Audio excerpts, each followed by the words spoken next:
Video like जरूर कर लीजिए और ऐसे वीडियो लगातार फ्री में पाने के लिए चैनल को तुरंत सब्सक्राइब कर लीजिए और बेल आइकन को जरूर टैप कर लीजिए ताकि आगे भी सारे वीडियो आपको मिलते रहे। यूट्यूब में फॉलो करते हैं तो प्लीज ये वाला फ्री टेलीग्राम चैनल जरूर ज्वाइन कर लीजिएगा। सारे नोटिफिकेशन सारे अपडेट यहीं पे आते हैं, ध्यान रखिए। नमस्कार दोस्तों, तो हिस्ट्री का हिंदी में एक और लेक्चर में आप सभी का स्वागत है। तो 550 क्वेश्चन हम लोग कर चुके हैं और आशा करता हूं मैं आप उन सभी को अच्छे से कर चुके हो, उनमें से चीज़ों को अच्छे से रिकॉल और रिवाइज भी कर रहे हो। एग्जाम्पल के तौर पे अगर मैं पूछूं कि इब्न बतूता किसके शासनकाल में आया, अगर आपको स्टक कर रहा है तो मतलब आप लेक्चर को अच्छे से फॉलो कर रहे हो। अगर नहीं कर रहा है तो झुनझुनाए लाओ, एग्ज़ाम नहीं निकलने वाला, ये कड़वा सच है। ठीक है, बस ऐसे ही टाइम पास करते रहो, फिर एग्ज़ाम निकल जाएगा, फिर आएगा 2-4 साल में यार होगा कभी तो आएगा। ठीक है, तो भाई पढ़ लो, है ना। अगर अच्छी जॉब चाहते हो एक तो कर लो यार, है ना। आप कुछ कहोगे सर आप पढ़ लो, भाई मैं पढ़ा रहा हूँ, मेरी कोचिंग है 2-3 जगह, यहाँ भी पढ़ा रहा हूँ, तो मेरे को दिक्कत नहीं है। आप अगर एजुकेशन लाइन में आना चाहते हो तो आप वो भी करो, मतलब काम करना पड़ेगा यार। जॉब चाहते हो, अधिकारी बनना चाहते हो तो करो, पढ़ो। ठीक है, चलो खैर। 551 असम एवं कूच बिहार में वैष्णव धर्म का प्रवर्तन किसने किया था। तो देखो, असम और कूच बिहार में वैष्णव धर्म का प्रवर्तन करा था शंकरादेव ने। किसने करा था? शंकरादेव ने, याद रखिएगा। इन्होंने वैष्णविज्म का इंट्रोडक्शन करा था। किसने? शंकरदेव ने। 550 मतलब 552 कह रहा है सुप्रसिद्ध मध्यकालीन संत शंकरदेव संबंधित थे। तो अभी ऊपर करें ना, शंकरदेव किससे संबंधित थे? तो शंकरदेव संबंधित थे वैष्णव संप्रदाय से। किससे संबंधित थे? वैष्णव संप्रदाय से। 557 कह रहा मध्यकालीन भारत के निम्नलिखित में से किस संत का जन्म प्रयाग में हुआ था। तो देखो, प्रयाग में जन्म हुआ था आपका कुंभदास रामानंद का। किसका? रामानंद का। अब अगर पूछ ले भैया कुंभनदास, रैदास, तुलसीदास, इनका कहाँ हुआ था, तो वो भी देखते हैं। तो देखो, रैदास का जन्म हुआ था वाराणसी में, तुलसीदास का जन्म हुआ था चित्रकूट में, और आपका कुंभनदास का जन्म हुआ था मथुरा में। तो याद रखिएगा इसको। ठीक है। 558 में पूछ रहा है मलूक दास एक संत कवि थे, कहाँ के। तो मलूक दास संत कवि थे कड़ा के। कड़ा कहाँ पे है? कौशाम्बी में है। कौशाम्बी कहाँ पे है? इलाहाबाद से 100 किलोमीटर दूर। ठीक है, तो कड़ा के, या ऑप्शन में कौशाम्बी है तो कौशाम्बी के, ठीक है, जो कि प्रयाग के पास है। 553 कह रहा है रामानुजाचार्य किससे संबंधित है। तो देखो, रामानुजाचार्य संबंधित है विशिष्ट द्वैतवाद से। किससे? विशिष्ट द्वैत मतलब सी। अब आपके मन में सवाल आएगा विशिष्ट द्वैतवाद है क्या। तो देखो, द्वैतवाद होता है दो चीज़ें, जैसे आत्मा परमात्मा, सुख दुख। अगर भगवान है तो आप मानोगे शैतान भी है ना, तो इसको द्वैतवाद, दो चीज़ें बोलते थे। अद्वैतवाद का मतलब होता था नहीं, एक ही चीज़ होना। आत्मा एक ही है, आत्मा का मरण कभी नहीं होता, शरीर खत्म होता है ना, जो बुद्ध मानते थे। आत्मा बस एक शरीर से दूसरे में जाती है। विशिष्ट द्वैतवाद, ईश्वर एक होके भी अनेक है, ब्रह्म एक है पर फिर भी देखो कितने सारे चेहरे हैं, है ना, ये कहते हैं।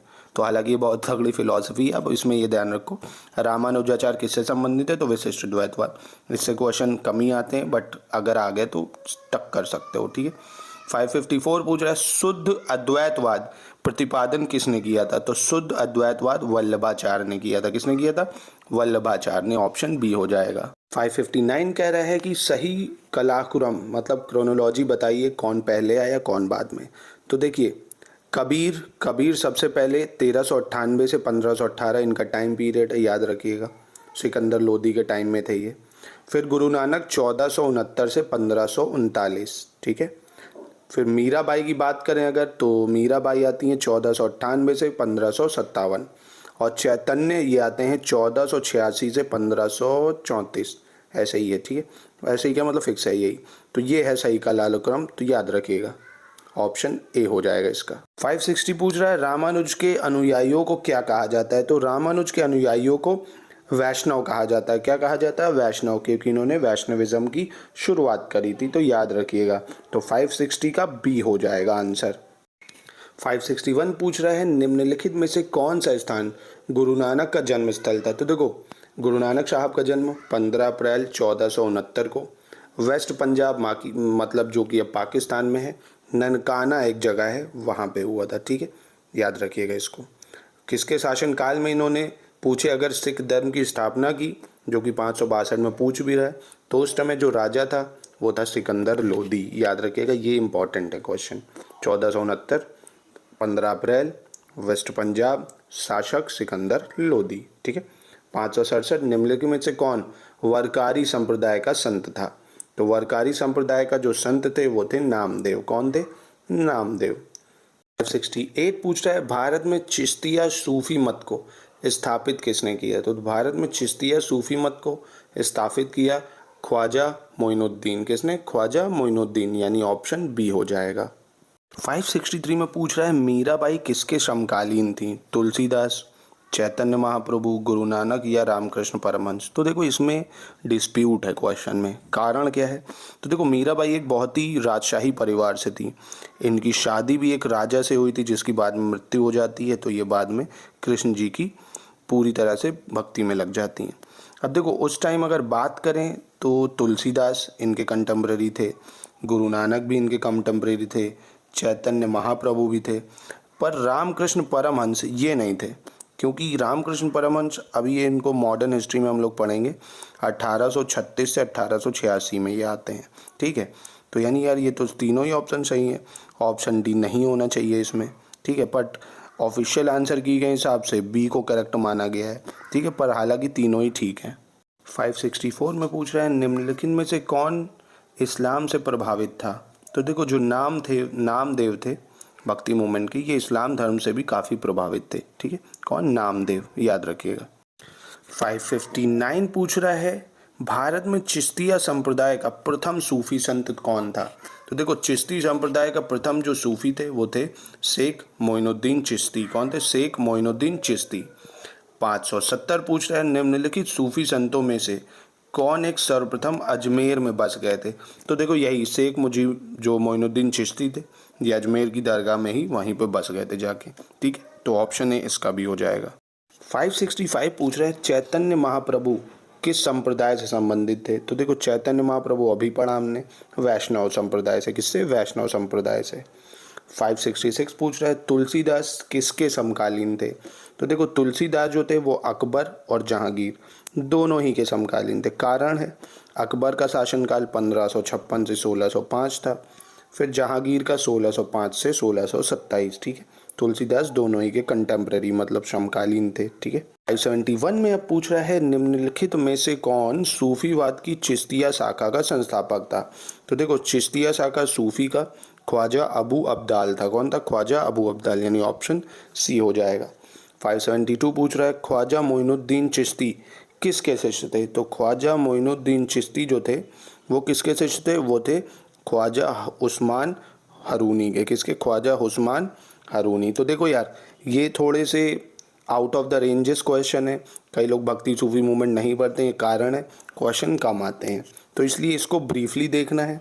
जो कम इम्पॉर्टेंट है मैं खुद बता देता हूँ, ये कम है इम्पॉर्टेंट, इन पे कम ध्यान दो, मतलब इस पे उतना डेडिकेटली रट्टा नहीं मानना है, पर जो इम्पॉर्टेंट हैं उनको रटना है, वो मैं स्पेशली आपको बता देता हूँ। इससे कम आता है, इसमें अपनी एनर्जी को ज़्यादा वेस्ट मत करो। ठीक है। तो याद रखिएगा। नेक्स्ट क्वेश्चन देखते हैं। 573 में पूछ रहा है, शेख निजामुद्दीन औलिया किसके शिष्य थे? तो शेख निजामुद्दीन औलिया जो थे वो बाबा फरीद के शिष्य थे। किसके थे? बाबा फरीद के। अब 574 में पूछेगा कि निजामुद्दीन औलिया की दरगाह स्थित कहाँ पे है? तो ये दरगाह जो है दिल्ली में है। कहाँ पे है? दिल्ली में है, याद रखिएगा इसको। 579 कह रहा है, निम्नलिखित में से किसे शेख उल हिंद की पदवी प्रदान की गई है? तो देखो शेख उल हिंद की पदवी जो है शेख सलीम चिश्ती को दी गई है। किसको? शेख सलीम चिश्ती को। 575 कह रहा है, निम्नलिखित में से किसे भारत का शादी कहा जाता है? तो देखो भारत का शादी कहा जाता है आमिर हसन को। किसको कहा जाता है? आमिर हसन को। तो स्टैटिक है, रट्टा मारना पड़ेगा। किसको? आमिर हसन को। ठीक है। चलो 580 देखते हैं। कह रहा है मैचिंग करो। तो देखो ख्वाजा मोइनुद्दीन चिश्ती, अभी पढ़ा चिश्ती है तो चिश्तिया, चिश्ती है तो चिश्तिया, इन्होंने चिश्तिया की स्थापना करी, मतलब जो चिश्तिया वो थी दरगाह वगैरह। ठीक है। चिश्तिया डायनेस्टी। शेख अहमद शरहिंदी, इन्होंने करी नक्शबंदिया। किसकी? नक्शबंदिया, याद रखिएगा इसको।